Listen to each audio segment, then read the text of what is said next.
Just to step back about the last 3 escalations that we had yesterday, there were 2 on the western flank and 1 on the eastern flank south of here. Those escalations were able to be brought under control within 2 hours. And whilst we can't guarantee that's going to happen every time, we are confident that we have sufficient resources to rapidly respond to any escalation and to bring those fires under control, depending on access to the fire ground. So talking about resources. Today we have nearly 600 firefighters on the fire ground, and they are in 100 fire trucks. We also have 7 helicopters working on the fire ground. Now, the number of aircraft on the fire ground has reduced today compared to yesterday. We had 15, we had 14 helicopters and 1 fixed wing. But we've been able to release those aircraft because of the fire behaviour. Those aircraft are being employed in an essential role both as an overall overwatch on top of the fire, so that if there is any escalation, it sends up significant amounts of smoke in a local area. Being in the air, the aircraft are able to spot that quickly, much more quickly than ground crews if they don't happen to be nearby. So part of their role is as overwatch and providing intelligence back to the fire control centre.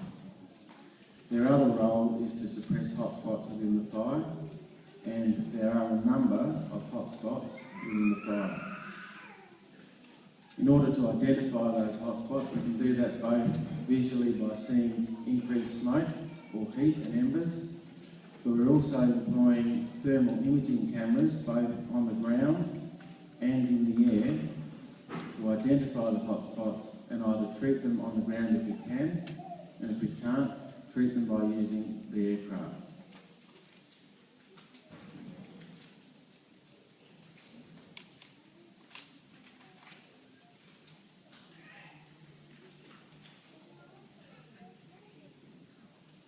We're in a transitional phase of the fire. Until yesterday afternoon, we were very much in an overhaul and suppression type of fire activity.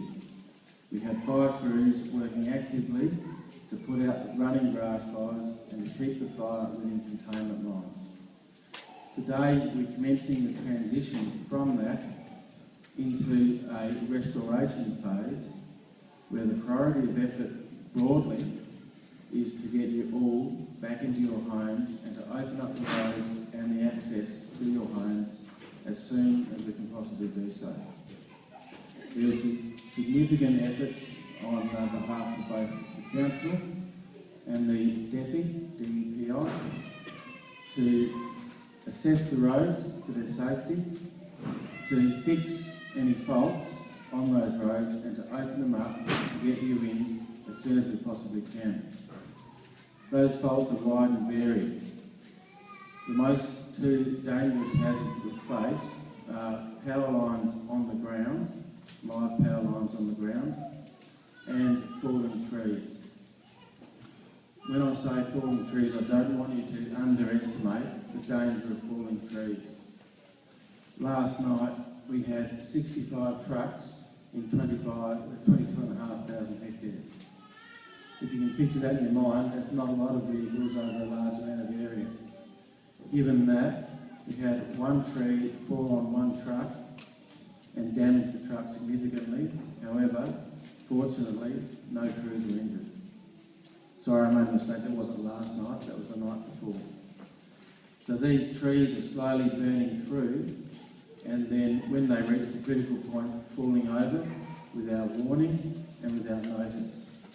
It poses a significant risk to our fire crews on the ground and to the rapid impact assessment teams which are going through and assessing the roads for their suitability to be open or otherwise. That was 1 truck out of 65 on about 22,500 hectares, and that was 2 nights ago. It is a real and present danger to people on the fire ground. The third hazard is internally within the fire There are some large areas of unburnt fuels.